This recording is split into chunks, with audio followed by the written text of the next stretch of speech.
Now in the days of Ahasuerus, the Ahasuerus who reigned from India to Ethiopia over 127 provinces, in those days when King Ahasuerus sat on his royal throne in Susa, the citadel, in the 3rd year of his reign, he gave a feast for all his officials and servants.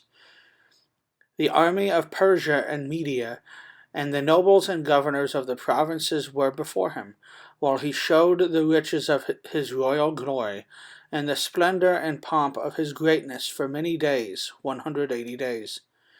And when these days were completed, the king gave for all the people present in Susa the citadel, both great and small, a feast lasting for 7 days in the court of the garden of the king's palace.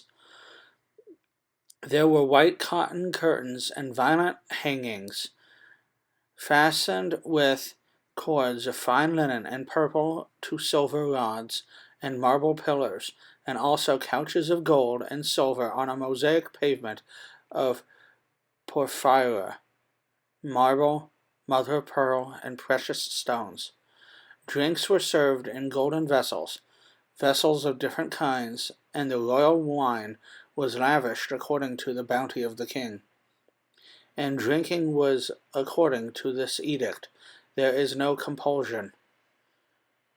For the king had given orders to all the staff of his palace to do as each man desired. Queen Vashti also gave a feast for the women in the palace that belonged to King Ahasuerus.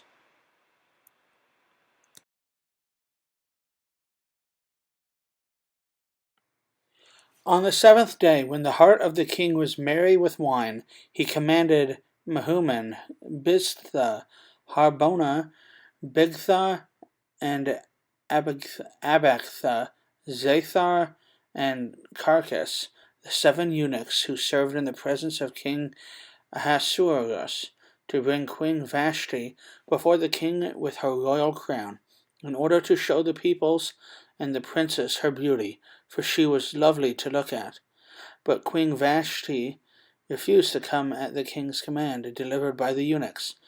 At this the king became enraged, and his anger burned within him.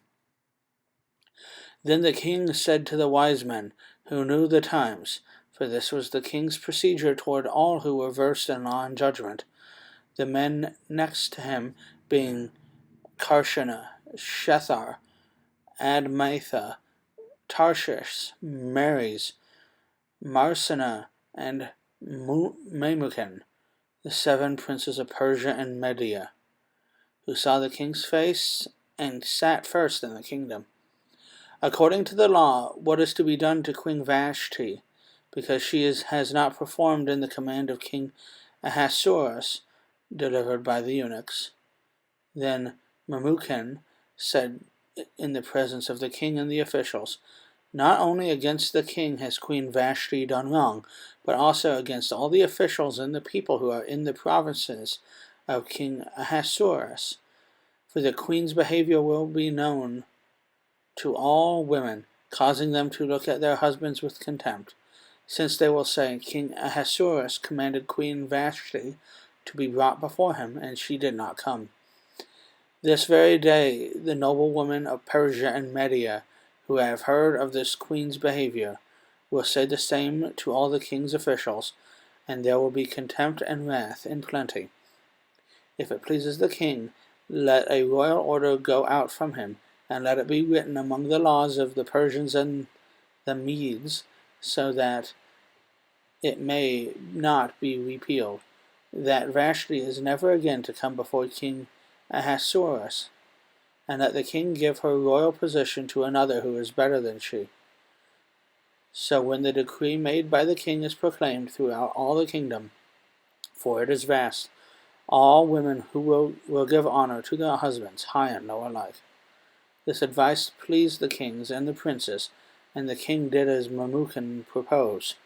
He sent letters to all the royal provinces, to every province in its own script, and to every people in its own language, that every man be master in his own household, and speak according to the language of his people.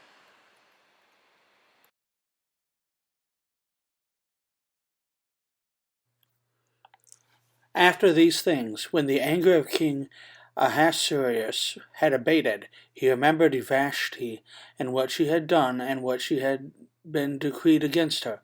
Then the king's young men who attended him said, Yet beautiful young virgins be sought out for the king, and let the king appoint officers in all the provinces of his kingdom to gather all the beautiful young virgins to the harem in Susa the citadel, under custody of Haggai, the king's eunuch who is in charge of the women.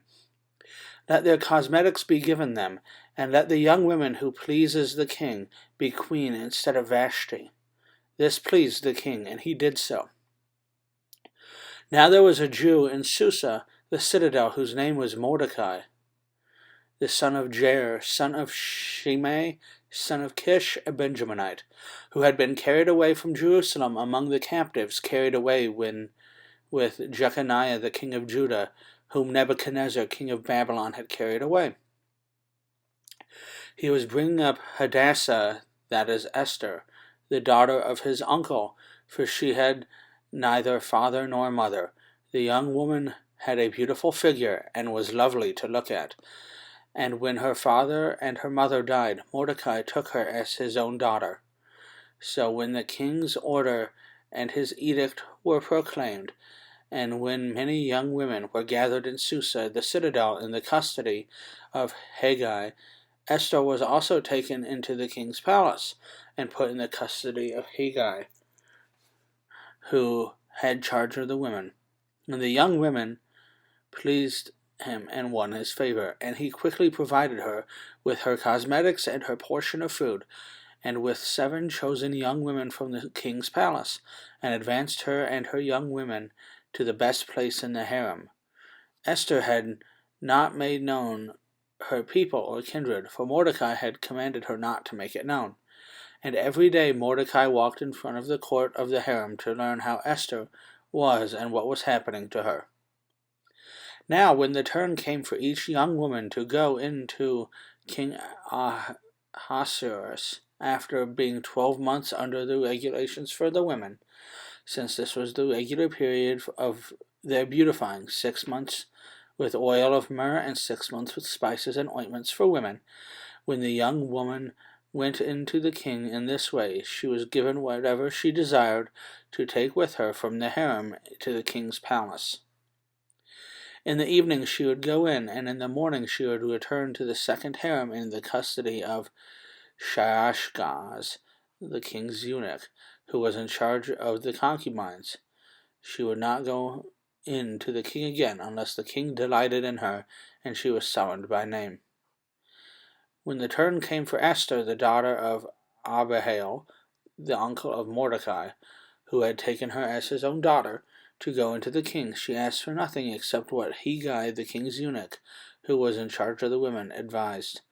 Now Esther was winning favor in the eyes of all who saw her.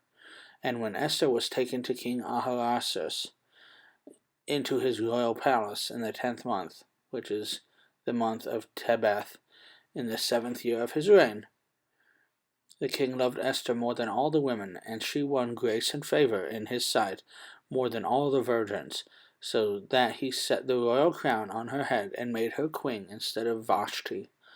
Then the king gave a great feast for all his officials and servants. It was Esther's feast. He also granted a remission of taxes to the provinces and gave gifts with royal generosity.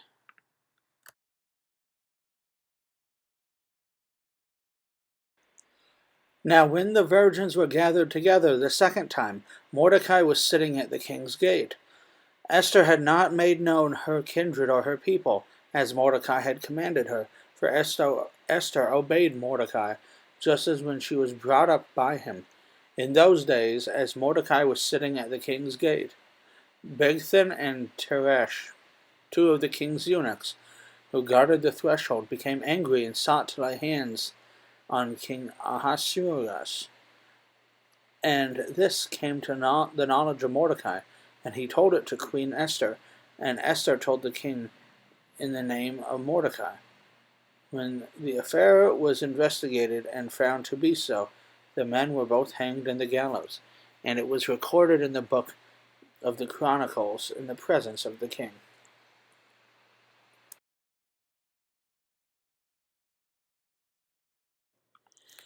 After these things, King Ahasuerus promoted Haman the Agagite, the son of Hammedatha, and advanced him and set his throne above all the officials who were with him. And all the king's servants who were at the king's gate bowed down and paid homage to Haman, for the king had so commanded concerning him. But Mordecai did not bow down or pay homage. Then the king's servants who were at the king's gate said to Mordecai, "Why do you transgress the king's command?" And when they spoke to him after day, and he would not listen to them, they told Haman in order to see whether Mordecai's words would stand, for he had told them that he was a Jew. And when Haman saw that Mordecai did not bow down or pay homage to him, Haman was filled with fury. But he disdained to lay hands on Mordecai alone.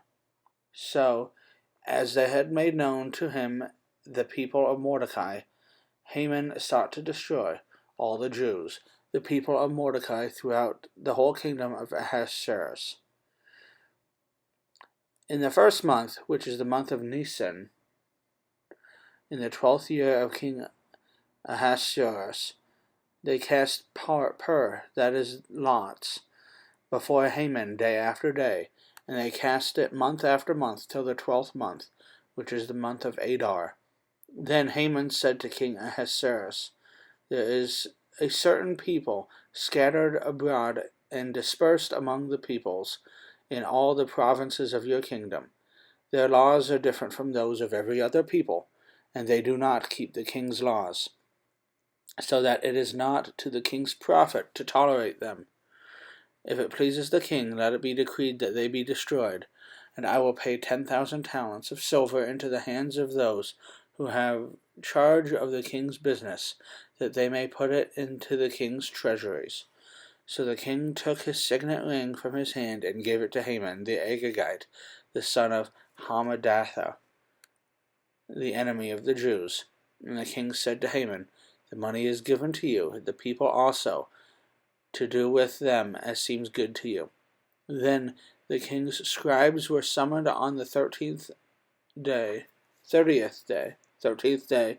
of the first month, and an edict, according to all that Haman commanded, was written to the king's satraps and the governors over all the provinces, and to the officials of all the peoples, to every province in its own script, and every peoples in its own language.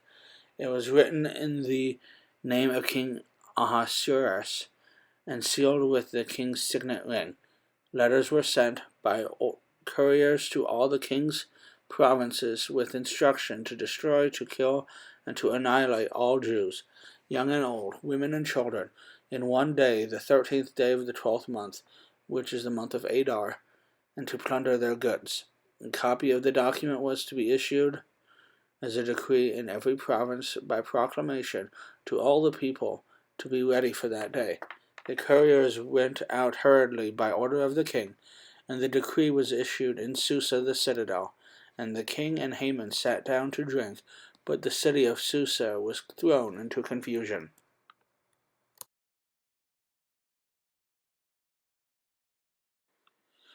When Mordecai learned all that had been done, Mordecai tore his clothes, and put on sackcloth and ashes, and went out into the midst of the city, and he cried out with a loud and bitter cry. He went up to the entrance of the king's gate, for no one was allowed to enter the king's gate clothed in sackcloth. And in every province, wherever the king's command and his decree reached, there was great mourning among the Jews, with fasting and weeping and lamenting, and many of them lay in sackcloth and ashes. When Esther's young women and her eunuchs came and told her the queen was deeply distressed, she sent garments to clothe Mordecai, so that he might take off his sackcloth, but he would not accept them. Then Esther called for Hathach, one of the king's eunuchs, who had been appointed to attend her, and ordered him to go to Mordecai to learn what this was and why it was. Hathach went out to Mordecai in the open square of the city in front of the king's gate, and Mordecai told him all that had happened to him, and the exact sum of money that Haman had promised to pay into the king's treasuries for the destruction of the Jews. Mordecai also gave him a copy of the written decree issued in Susa for their destruction, that he might show it to Esther and explain it to her and command her to go to the king to beg for his favor and plead with him on behalf of her people. And Hathach went and told Esther what Mordecai had said. Then Esther spoke to Hathach and commanded him to go to Mordecai and say, "All the king's servants and the people of the king's provinces know that if any man or woman goes to the king inside the inner court without being called, there is but one law, to be put to death, except the one to whom the king holds out the golden scepter so that he may live. But as for me, I have not been called to come into the king for these 30 days. And they told Mordecai what Esther had said. Then Mordecai told them to reply to Esther, "Do not think to yourself that in the king's palace you will escape any more than all the other Jews. For if you keep silent at this time, relief and deliverance will rise for the Jews from another place, but you and your father's house will perish. And who knows whether you have not come to the kingdom for such a time as this." Then Esther told them to reply to Mordecai, "Go, gather all the Jews to be found in Susa, and hold a fast on my behalf, and do not eat or drink for 3 days, night or day. And I and my young women will also fast as you do. Then I will go to the king, though it is against the law, and if I perish, I perish." Mordecai then went away and did everything as Esther had ordered him.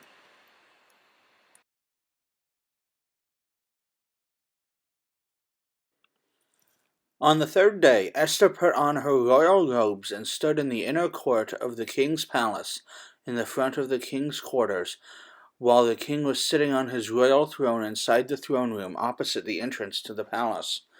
And when the king saw Queen Esther standing in the court, she won favor in his sight, and he held out to Esther the golden scepter that was in his hand. Then Esther approached and touched the tip of the scepter, and the king said to her, "What is it, Queen Esther?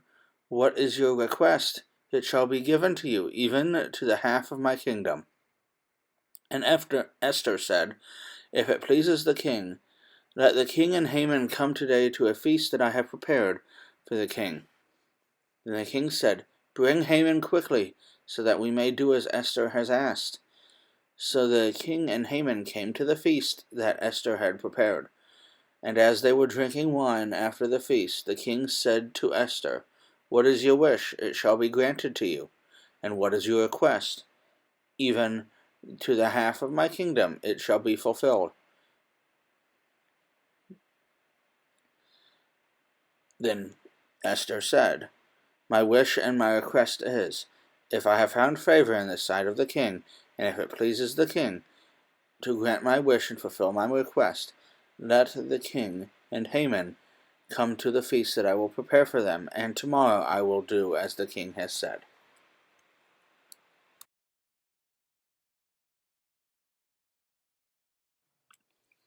And Haman went out that day, joyful and glad of heart. But when Haman saw Mordecai in the king's gate, that he neither rose nor trembled before him, he was filled with wrath against Mordecai. Nevertheless, Haman restrained himself and went home. And he sent and brought his friends and his wife Zeresh. And Haman recounted to them the splendor of his riches, the number of his sons, and the promotions with which the king had honored him, and how he had advanced him above the officials and the servants of the king. Then Haman said, "Even Queen Esther, let no one but me come with the king to the feast she prepared, and tomorrow I am also invited by her together with the king. Yet all this is worth nothing to me so long as I see Mordecai the Jew sitting at the king's gate." Then his wife Zeresh and all his friends said to him, "Let a gallows 50 cubits high be made, and in the morning tell the king to have Mordecai hanged upon it. Then go joyfully with the king to the feast." This idea pleased Haman, and he had the gallows made.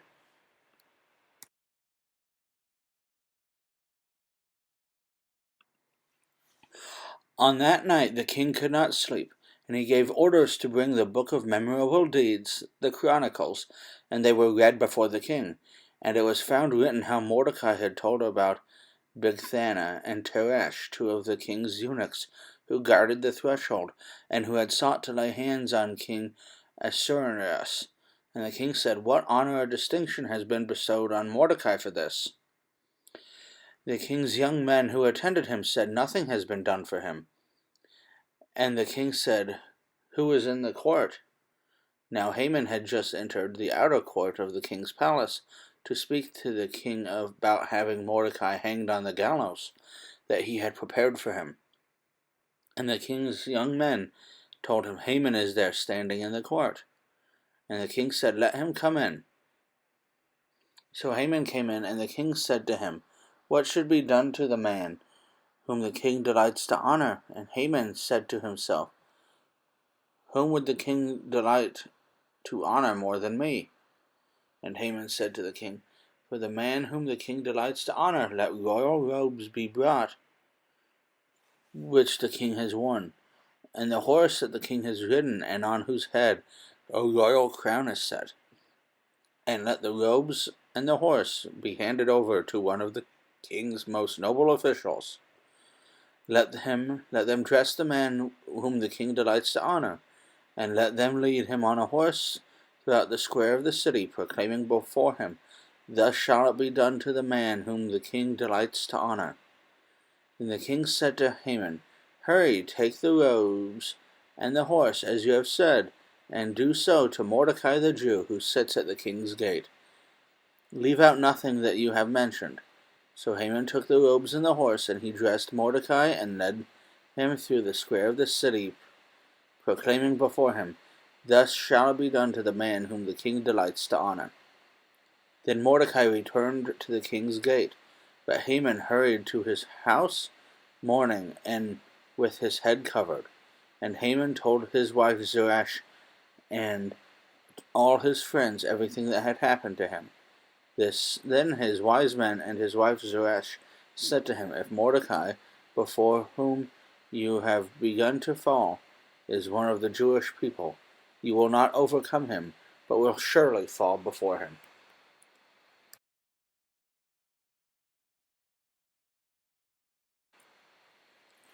While they were yet talking with him, the king's eunuchs arrived and hurried to bring Haman to the feast that Esther had prepared. So the king and Haman went in to feast with Queen Esther. And on the second day, as they were drinking wine after the feast, the king again said to Esther, "What is your wish, Queen Esther? It shall be granted to you. And what is your request? Even to the half of my kingdom it shall be fulfilled." Then Queen Esther answered, "If I have found favor in your sight, O king, and if it please the king, that my life be granted for me for my wish, and my people for my request. For we have been sold, I and my people, to be destroyed, to be killed, and to be annihilated. If we had been sold merely as slaves, men and women, I would have been silent, for our affliction is not to be compared with the loss to the king." Then King Ahasuerus said to Queen Esther, "Who is he and where is he who has dared to do this?" And Queen Esther said, "A foe and an enemy, this wicked Haman." Then Haman was terrified before the queen and the king.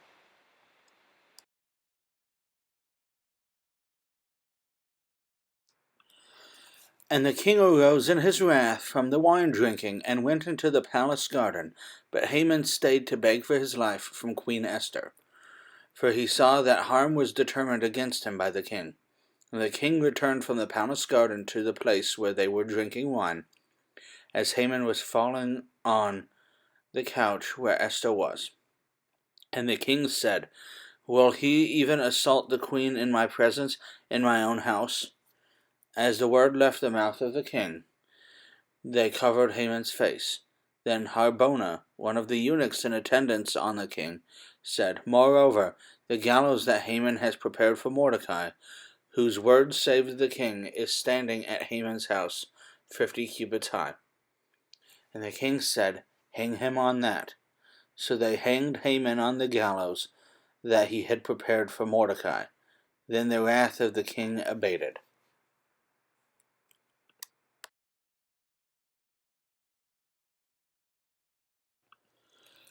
On the day King Ahasuerus gave Queen Esther the house of Haman, the enemy of the Jews, and Mordecai came before the king, for Esther had told what he was to her.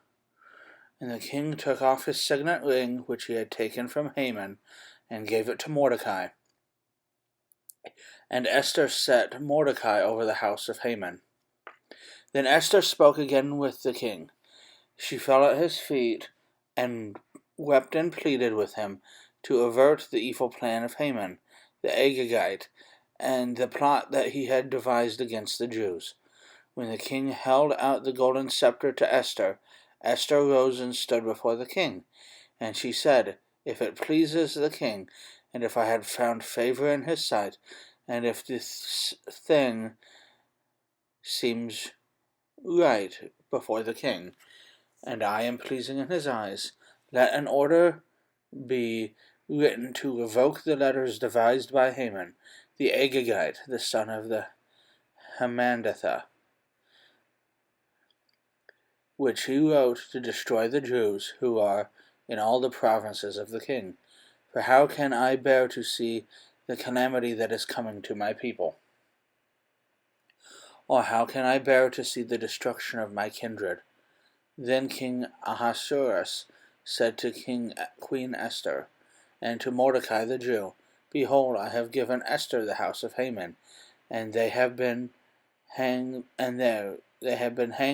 him on the gallows, because he intended to lay hands on the Jews. But you may write as you please with regard to the Jews in the name of the king, and seal it with the king's ring. For an edict written in the name of the king and sealed with the king's ring cannot be revoked."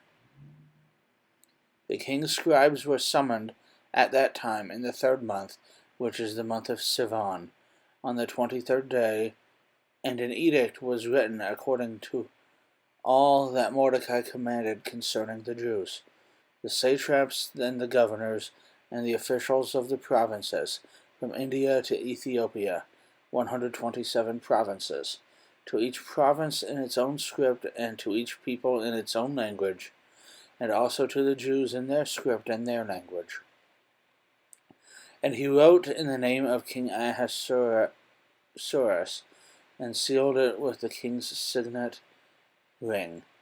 Then he sent the letters by mounted couriers, riding on swift horses that were used in the king's service, bred from the royal stud, saying that the king allowed the Jews who were in every city to gather and defend their lives, to destroy, to kill, and to annihilate any armed force of any people or province that might attack them, children and women included, and to plunder their goods on one day throughout all the provinces of King Ahasuerus,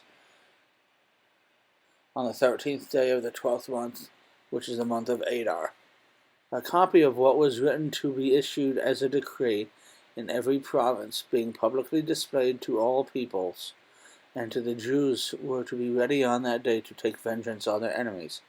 So the couriers mounted their swift horses that were used in the king's service, rode out hurriedly, urged by the king's command, and the decree was issued in Susa the citadel. Then Mordecai went out from the presence of the king in royal robes of blue and white, with a great golden crown, and a robe of fine linen and purple. And the city of Susa shouted and rejoiced. The Jews had light and gladness, and joy and honor. And in every province and in every city, wherever the king's command and his edict reached, there was gladness and joy among the Jews, a feast and a holiday. And many from the peoples of the country declared themselves Jews, for fear of the Jews had fallen on them.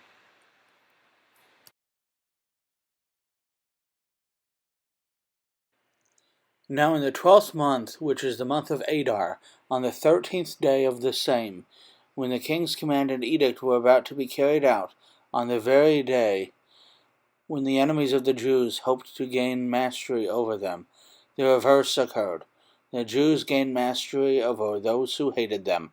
The Jews gathered in their cities throughout all the provinces of King Ahasuerus to lay hands on those who sought their harm, and no one could stand against them, for the fear of them had fallen on all peoples. All the officials of the provinces and the satraps and the governors and the royal agents also helped the Jews, for the fear of Mordecai had fallen on them. For Mordecai was great in the king's house, and his fame spread throughout all the provinces, for the man Mordecai grew more and more powerful.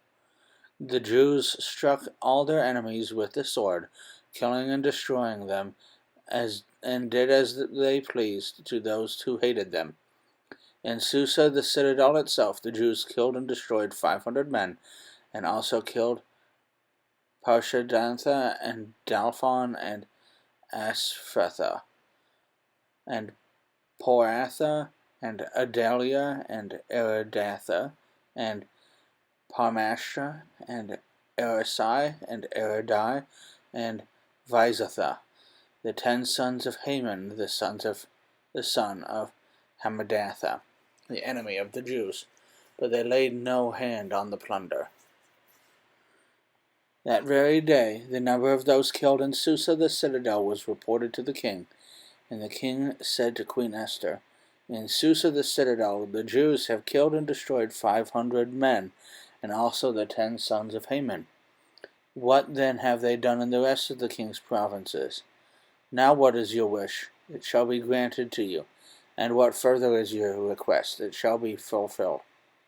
And Esther said, "If it pleases the king, let the Jews who are in Susa be allowed tomorrow also to do according to this day's edict, and let the 10 sons of Haman be hanged on the gallows."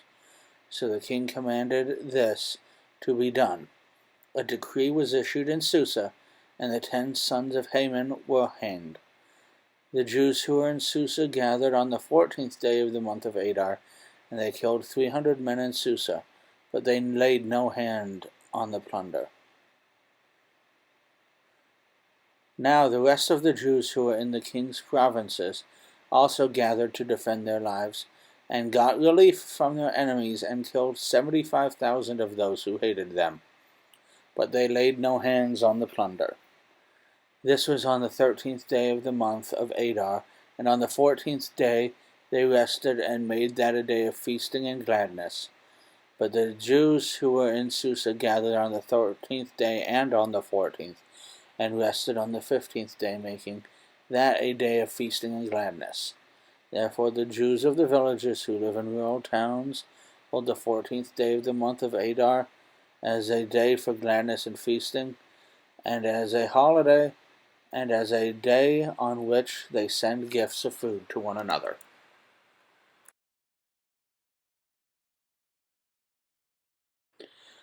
And Mordecai recorded these things, and sent letters to all the Jews who were in all the provinces of King Ahasuerus, both near and far, obliging them to keep the 14th day of the month, Adar, and also the 15th day of the same, year by year, as the days on which the Jews got relief from their enemies, and as the month that had been turned for them from sorrow into gladness, and from mourning into a holiday, that they should make them days of feasting and gladness, days for sending gifts of food to one another, and gifts for the poor.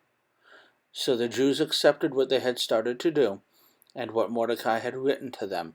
For Haman the Agagite, the son of Hammedatha, the enemy of all the Jews, had plotted against the Jews to destroy them, and had cast pur, that is, lots, to crush and destroy them. But when it came before the king, he gave orders in writing that his evil plan that he had devised against the Jews should return on his own head, and that he and his sons should be hanged on the gallows. Therefore they call these days Purim, after the term Pur. Therefore, because of all that is written in this letter, and of what they have faced in this manner, and of what has happened to them, the Jews firmly obligated themselves and their offspring and all those who joined them, that without fail they would keep these 2 days according to what is written, and at the time appointed every year, that these days should be remembered and kept throughout every generation, in every clan, province, and city, and that these days of Purim should never fail into disuse among the Jews, nor should the commemoration of these days cease among their descendants. Then Queen Esther, the daughter of Abihail and Mordecai the Jew, gave full written authority, confirming this second letter about Purim. Letters were sent to all the Jews, to the 127 provinces of the kingdom of Ahasuerus, in the words of peace and truth, that these days of Purim should be observed at their appointed seasons, as Mordecai the Jew and Queen Esther obligated them, and as they had obligated themselves and their offspring with regard to their fasts and their lamenting. This command of Esther confirmed these practices of Purim, and it was recorded in writing.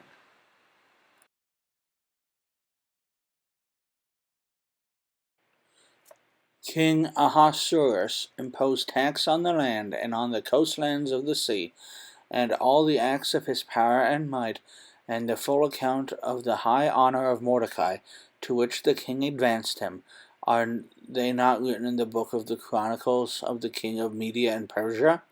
For Mordecai the Jew was second in rank to King Ahasuerus, and he was great among the Jews, and popular with the multitude of his brothers, for he sought the welfare of his people, and spoke peace to all his people.